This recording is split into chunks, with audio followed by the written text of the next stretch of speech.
Good morning dear students, I Anush Srivastava welcome you all on my YouTube channel Shrinomics and Accounts, dealing with the subject matter of economics as well as accounts, which is highly useful for the student of class 11th, class 12th, ISC CBSE board, student of BB and MBA. Today the topic of discussion is fiscal policy. We often call it budgetary policy also for the government, and that we are going to deal with in new series. Topic थोड़ा बड़ा है, एक video में ये cover नहीं होगा, इसके fractions के वीडियोस आते रहेंगे.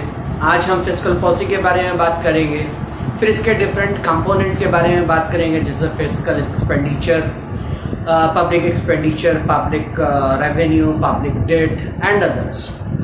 So opening of the topic is today, and that is fiscal policy. Fiscal policy की हिंदी होती है राजकोषीय नीति. राजकोष होता है गवर्नमेंट का ओवरऑल बजट, गवर्नमेंट का ओवरऑल रेवेन्यू, जितना भी गवर्नमेंट प्राप्त करता है पैसे के रूप में from general public, that is referred as राजकोष. राजकोष के दो द्वार होते हैं, देयर आर टू गेट्स. एक जिसमें पैसा आता है, उसे पब्लिक रेवेन्यू कहते हैं. जहाँ जहाँ से गवर्नमेंट को पैसा मिल रहा है वो सारा का सारा पब्लिक रेवेन्यू कहलाता है. फिर दूसरा द्वार होता है, दूसरा गेट होता है जिससे पैसा गवर्नमेंट का निकल रहा होता है, खर्चा होता है, इसे कहते हैं पब्लिक एक्सपेंडिचर. गवर्नमेंट किस तरीके से ये डिसाइड कर रही है कि उसके पास कहाँ कहाँ से पैसा आएगा और कहाँ कहाँ पर किन किन हेड्स पर पैसा खर्च होगा, इसकी पॉलिसी को ही फिस्कल पॉलिसी या बजटरी पॉलिसी कहते हैं. फिस्कल पॉलिसी की बहुत छोटी सी डेफिनेशन है, government policy to manage public revenue and public expenditure. किस तरीके से गवर्नमेंट के पास पैसा आ रहा है और किन किन हेड्स पर गवर्नमेंट का पैसा खर्चा हो रहा है, that is referred as fiscal policy. Fiscal policy इसी को कहते चलते हैं. पब्लिक रेवेन्यू, गवर्नमेंट को पैसा कहाँ कहाँ से मिला. पब्लिक एक्सपेंडिचर, गवर्नमेंट किन किन हेड्स पर पैसे को खर्चा कर रहा है. यही दो चीजें इंक्लूड की जाती हैं. फिस्कल पॉलिसी के कुछ इंस्ट्रूमेंट्स हैं. इंस्ट्रूमेंट्स किन के जरिए फिस्कल पॉलिसी लगती है. आप इन्हें पार्ट्स ऑफ फिस्कल पॉलिसी भी कह सकते हैं, आप इन्हें focus areas of fiscal policy भी कह सकते हैं. पहला पार्ट होता है public revenue, from where government is attaining money. सरकार is a middle man. Language थोड़ी खराब है, हम उसे मिडिल मैन कह रहे हैं, वो एक गवर्निंग बॉडी है. चलिए गवर्निंग बॉडी बोल देते हैं.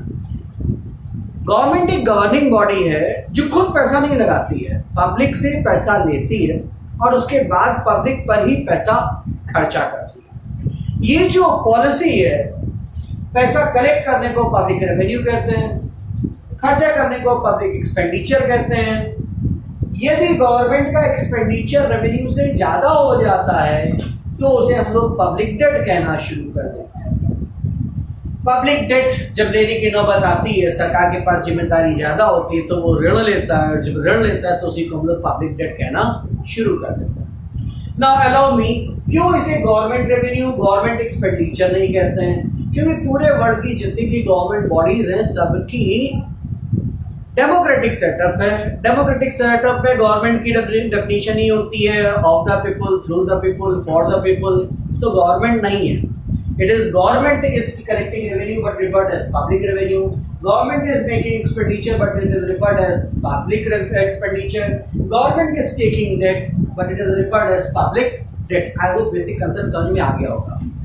अब इम्पॉर्टेंट ये है कि जब सरकार एक गवर्नमेंट पॉलिसी, बजटरी पॉलिसी या फिस्कल पॉलिसी को डिसाइड करती है, कहाँ कहाँ से पैसा लेगी, किन से पैसा लेगी, टैक्स के रूप में लेगी, नॉन टैक्स के रूप में लेगी, फीस के रूप में लेगी या कोई और, बहुत सारे टॉपिक हम डिस्कस करेंगे जब हम पब्लिक रेवेन्यू पर आएंगे. तो ऑब्जेक्टिव क्या होता है? गवर्नमेंट जब खर्चा कर रही है तो उसके ऑब्जेक्टिव्स क्या हैं? These are referred as objectives of fiscal policy. सबसे पहले ये समझने की जरूरत है कि गवर्नमेंट जब अपनी फिस्कल पॉलिसी को डिसाइड करती है तो उसके ऑब्जेक्टिव्स क्या होते हैं. ध्यान से सुनिएगा क्योंकि मैं रीजनिंग के साथ बताऊंगा. ऑब्जेक्टिव क्या है, कैसे ये अटेन होगा, कैसे अगर आप समझ जाएंगे तो आगे का चैप्टर आपके लिए बहुत आसान हो जाएगा जब भी हम डिस्कस करेंगे. The first purpose is mobilize resources for investment. Resources यहां पर प्राइम चीज है मनी, मोबिलाइज करना है, जनता की जेब से निकाल करके ऐसी जगह पे लगाना है कि वो इन्वेस्टमेंट बन जाए। गवर्नमेंट ऑफ इंडिया का एक डिसीजन है कि अगर आप LIC करा लेते हैं तो फिर जितने रुपए का LIC प्रीमियम दिया है उस पर टैक्स में एग्जम्पशन मिल जाएगा। अब टैक्स बचाने के लिए सारे के सारे लोग बाग LIC कराते हैं और ये प्रीमियम लाइफ इंश्योरेंस कॉर्पोरेशन के पास जमा हो जाता है जो गवर्नमेंट ऑफ इंडिया का है। पब्लिक की सेविंग ट्रांसफर होके पहुंच गई LIC के पास, LIC से पहुंची गवर्नमेंट ऑफ इंडिया के पास, गवर्नमेंट ऑफ इंडिया इससे पब्लिक सेक्टर इंटरप्राइजेज एस्टैब्लिश करता है जैसे steel authority of India limited, gas authority of India limited, national thermal power corporation. Clear हुआ? टैक्स में चेंज किया गया है, टैक्स को लॉ बनाया गया है, लेकिन वो मोबिलाइज कर रहा है रिसोर्सेस को एक एरिया से दूसरे एरिया पर। और जब ये कर रहा है और जब ये रिसोर्सेस को ट्रांसफर कर रहा है तो अगेन कहां से हो रहा है? Fiscal process. Increase rate of economic growth. What is economic growth? अगर किसी देश में पिछले साल की तुलना में इस साल ज्यादा प्रोडक्शन हुआ है तो उसे इकोनॉमिक ग्रोथ कहते हैं। नेशनल इकोनॉमिक की डेफिनेशन है value of goods and services produced. पिछले साल के कंपैरिजन में अगर इस साल ज्यादा प्रोडक्शन हुआ है तो इकोनॉमिक ग्रोथ है। एक प्रोडक्शन कब ज्यादा होगा? जब इन्वेस्टमेंट होगा। इन्वेस्टमेंट को बढ़ाना ऑब्जेक्टिव है। इन्वेस्टमेंट को कहां बढ़ा रहे थे? ऊपर। जब हम इन्वेस्टमेंट को बढ़ा ले जाएंगे तो इकोनॉमिक ग्रोथ रेट ऑटोमेटिकली बढ़ना शुरू हो जाएगा। गवर्नमेंट का ये प्राइम ऑब्जेक्टिव है कि सेविंग रेट बढ़े। सेविंग रेट बढ़ने से कैपिटल फॉर्मेशन रेट बढ़ता है, कैपिटल फॉर्मेशन रेट बढ़ने से इन्वेस्टमेंट बढ़ता है, इन्वेस्टमेंट बढ़ने से इकोनॉमिक ग्रोथ रेट होती है। ध्यान सुनिए, सेविंग रेट बढ़ा, सेविंग रेट के बाद कैपिटल फॉर्मेशन रेट बढ़ा, कैपिटल फॉर्मेशन रेट से इन्वेस्टमेंट बढ़ा, इन्वेस्टमेंट से प्रोडक्शन बढ़ा, प्रोडक्शन से नेशनल इनकम इकोनॉमिक ग्रोथ बढ़ा। Then next is minimize inequality between people.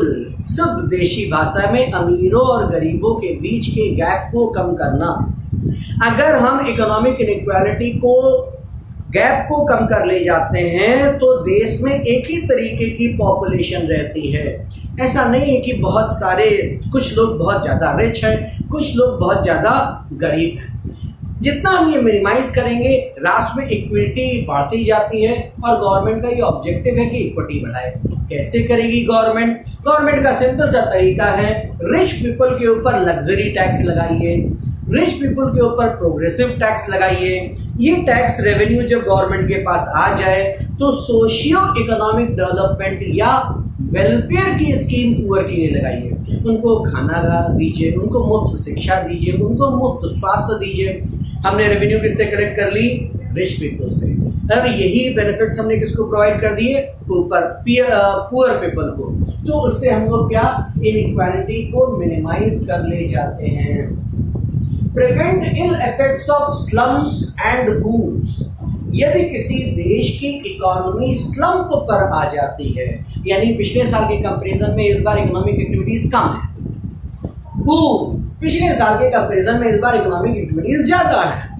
जब भी किसी इकोनॉमी में स्लम या बूम आता है उस इकोनॉमी के अलग अलग सेक्टर्स पर नेगेटिव इफेक्ट पड़ता है।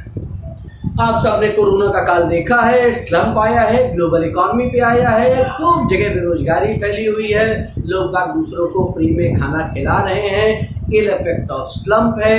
गवर्नमेंट बहुत सारे अपने खर्चे काट करके गरीबों को ही सुविधाएं प्रोवाइड करा रहा है। It is eliminating, preventing ill effects of slums and boom. Boom के भी इल इफेक्ट होते हैं, हमें उसको भी कंट्रोल करना पड़ता है गवर्नमेंट को। Neither bad is bad, neither good is good, a balanced approach is the best, right? Government को यही फॉलो करनी पड़ती है। Increase employment opportunities. किसी भी डेवलपिंग कंट्री में हमें एम्प्लॉयमेंट की अपॉर्चुनिटीज को बढ़ाना होता है।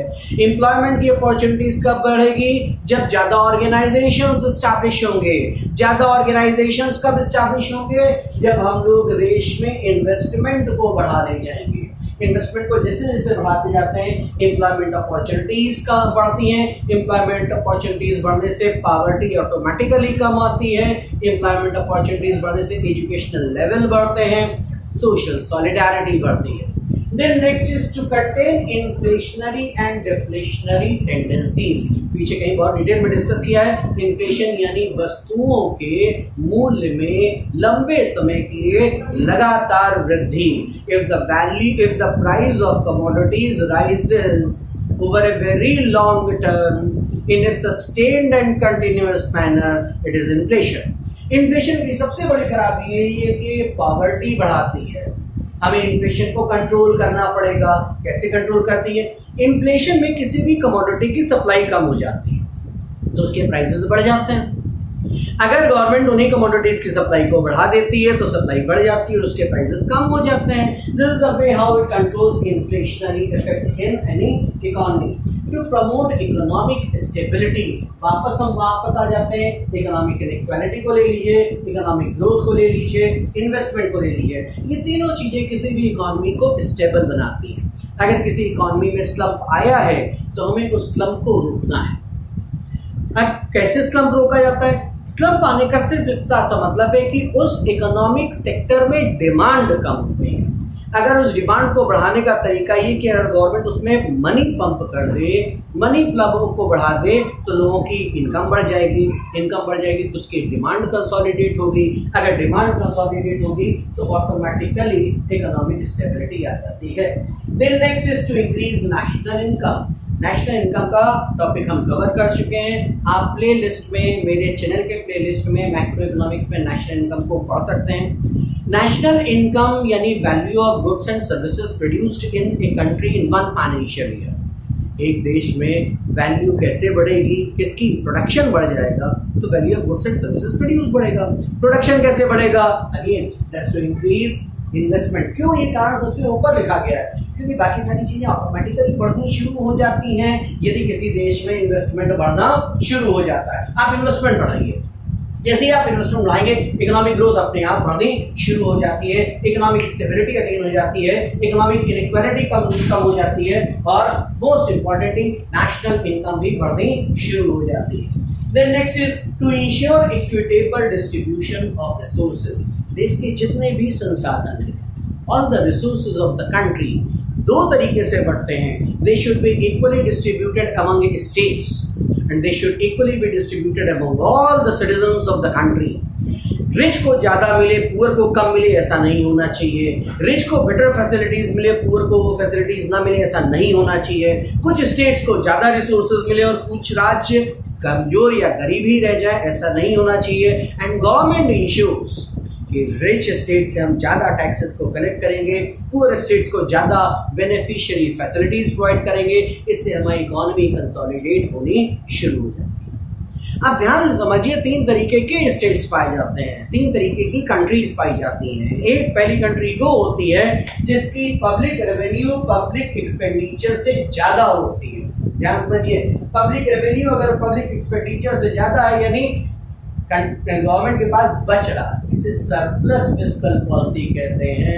ऐसे देश सरप्लस बजट बनाते हैं। लेकिन जो विकासशील राष्ट्र है, जो गरीब राष्ट्र है, जो अल्पविकसित राष्ट्र है, जो लीस्ट डेवलप्ड कंट्रीज हैं, जो डेवलपिंग कंट्रीज हैं, उन सारे देशों में पब्लिक एक्सपेंडिचर ज्यादा हो जाता है और पब्लिक रेवेन्यूज कम।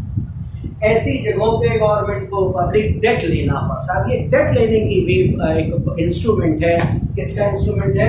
फिस्कल पॉलिसी का इंस्ट्रूमेंट है। कहाँ से डेट लेना है? डोमेस्टिक डेट लेना है या इंटरनेशनल डेट लेना है? पब्लिक से डेट लेना है या आरबीआई से डेट लेना है? फाइनेंशियल इंस्टीट्यूशन ऑफ कंट्री से लेना है या वर्ल्ड बैंक या एशियन डेवलपमेंट बैंक से लेना है? ये पॉलिसी भी, ये किस तरीके की पॉलिसी बनाई जाएगी ये डिसाइड होता है डेफिसिट फाइनेंसिंग में। बहुत छोटा सा हिंदी में समझ ले, पूरी मीनिंग क्लियर हो जाती है। डेफिसिट फाइनेंसिंग यानी घाटे की वित्त व्यवस्था। घाटे की वित्त व्यवस्था क्या है? हमारे पास रेवेन्यू कम आ रहा है और हम एक्सपेंडिचर ज्यादा कर रहे हैं। ये वीडियो मैं यहाँ पे रोक रहा हूँ क्योंकि टॉपिक खत्म हो रहा है. Next topic I will be dealing with public revenue. Very important topic it is and I will be dealing with the tax revenues as well as non tax revenues and types of taxes and the objective of taxes in my next lecture. Hope आपको ये video अच्छा लगा होगा. अगर अच्छा लगा है तो आप मेरे चैनल को सब्सक्राइब कर सकते हैं. मेरा चैनल में सिर्फ इकोनॉमिक्स और अकाउंट्स के ही वीडियोस अपलोड होते हैं. पूरा सिलेबस कवर कर रहा हूँ मैं. क्लास 11, 12, बीकॉम, बीबीए और एमबीए लेवल का जो टॉपिक वाइज अवेलेबल है प्लेलिस्ट में, आप चाहे तो इसे सब्सक्राइब कर सकते हैं. Thanks a lot for watching the video. Happy learning. Be safe. Thank you.